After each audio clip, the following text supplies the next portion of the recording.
have a gentleman that I'm going to start stealing this, the Army of Wellness Crusaders. I think that was awesome.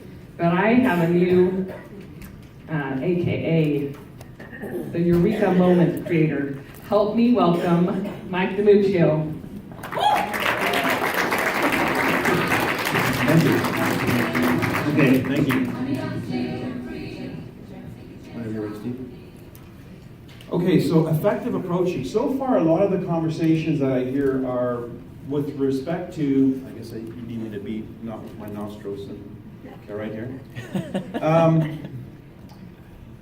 A lot of the times you hear the training about how to approach people, but generally speaking, we're talking about people that we're meeting on the fly, encounters that we have that are random. Rarely do you actually hear the conversation of, well, wait a second, aren't we supposed to make a list when we get started in the business? Aren't we telling people to make a list? So that's not random. How do we approach them, those people who are on our list, and subsequently, how do we keep that list growing? I believe that if we're successful at learning how to utilize the list, then the people that you meet as you go along will be just great encounters. But your business objective, your business CEO hat objectivity, your business will always have contacts to approach, because the way you approach a contact will lead to another contact. Either one other contact or 100 other contacts, because they've joined you in the business and created their own contact list. So keep that in mind, that if we don't learn how to do this effectively, then we should never run out of contacts. So when Ben talked to us about the business of Niken is to grow your organization, if you really want to be at full speed and have the maximized impact, then how do we approach these people? We talk about them being entrepreneurs and leaders. How do you approach these people? Because this is really what I leave home to find. In the process of looking for these people, I encounter everybody else. That's sort of the consequence of my way of doing business. I figure if I've got one swing of the bat, might as well make it the most effective swing. If I find a prospect for the products, that's not necessarily going to be a leader for the business. But if I find a leader for the business, I'm going to find another 100 prospects through their contact list, and it'll be them, and that's leveraging my time. So this is far more effective to learn how to do this than how to do this if you're looking to grow an organization. Agreed? Yes. Yes. How to approach potential leaders who are interested in freedom. That's their motive. If I hold up this phone and say, this phone has so many wonderful features and it can really make a difference in your life, you're going to say, yeah, that's interesting, but I have one. I don't know if I need one. I don't know if I need yours. But if I hold up the same phone and say, this phone is the key to our freedom, now what do you want to know? How is this phone the key to our freedom? I have you leaning into the conversation rather than away from the conversation. I'm holding up the same phone. It's what's the context? What's the picture I'm painting around this phone? How do I leverage the Niken products to get somebody to lean into the conversation? That's important. So first and foremost, I want to create context for what it is that we're doing. If we're out and about to build a Niken organization, do you know what it looks like if you have a good running business? Can you mentally picture what it looks like to have an effect? Most people say, I want to be a Royal Diamond. Do you? Or do you want to build a Royal Diamond business? Which one's more important to you? Business. See, I'm not my business. I'm the CEO of my company. My company is a Royal Diamond. If you look at Niken, they pay Good Vibrations International Limited. So first rule, name your company. Give it a name so you can be objective about your company and its progress and its success. You are the CEO of that company.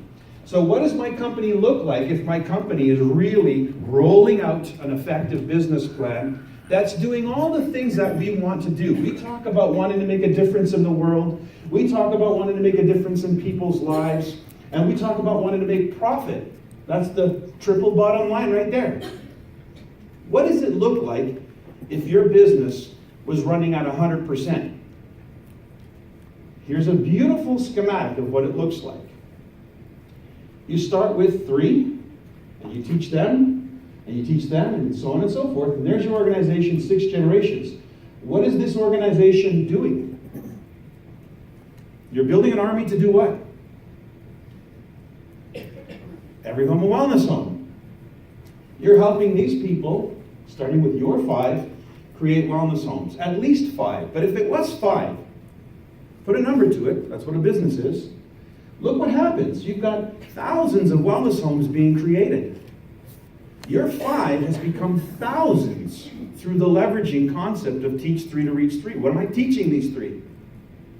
Number 1, how to find 3 others. And number 2, how to create wellness homes, which is an ongoing relationship that we talked about. And is it profitable to do this? Here is the actual income being generated by your company, by your business, if each of those wellness homes is moving 100 CV of product per month through some form of consumption or purchase. Not bad, huh? 500, 1,500, 4.5 thousand, 13,500, and 40,000 as a Royal Diamond. That's the income. So if I were to go out knowing that this is what I'm building, who am I looking for? I'm looking for those 3 partners. Is there a difference between a partner and a consultant? Yes. What's the difference? Commitment. Commitment to what? What does that mean? To the business. If you can't draw it, you can't build it. If there wasn't blueprints for this building, they'd be still talking about building a building. It has to be something that's concrete, that you can visualize and that you can measure, so that you know if you're on track to doing that. How else are you going to know? And so we now have a very simple blueprint that we want to build. So I'm looking for 3 people who want to help me build that. You realize that those 3 people have the majority of the people in their downline?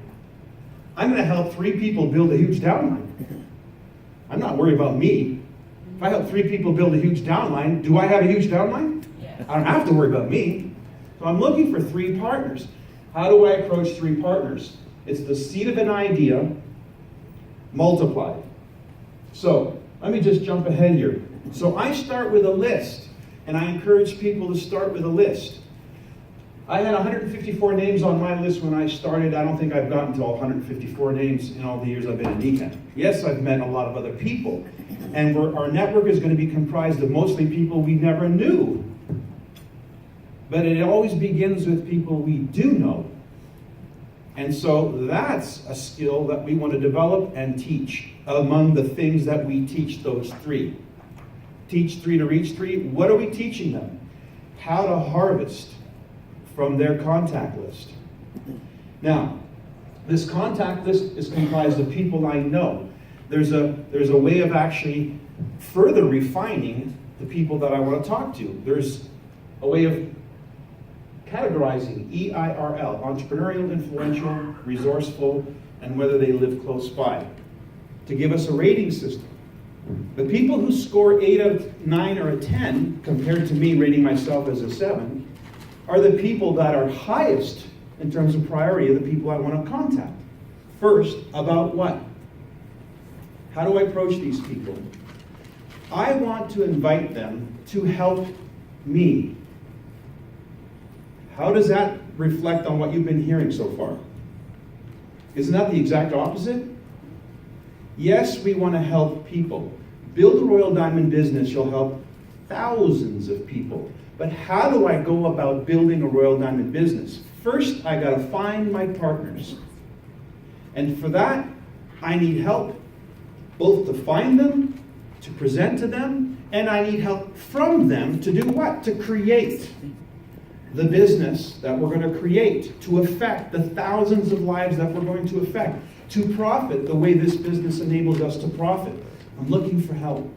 So the most effective approach of those 8s, 9s, and 10s is not to call them and tell them that you got something that can help them. It's to call them and to tell them that you could really use their help because of who they are as a person, because of what you know about, and you want to invite them to sit down and learn about it, if for no other reason than to help you indirectly by leading you to somebody else. That way, your first conversation can only conclude at the end with them either getting involved or leading you to somebody who they feel would meet your qualifications for partnering with you. Doesn't that make sense? So your 100 names list should never be below 100.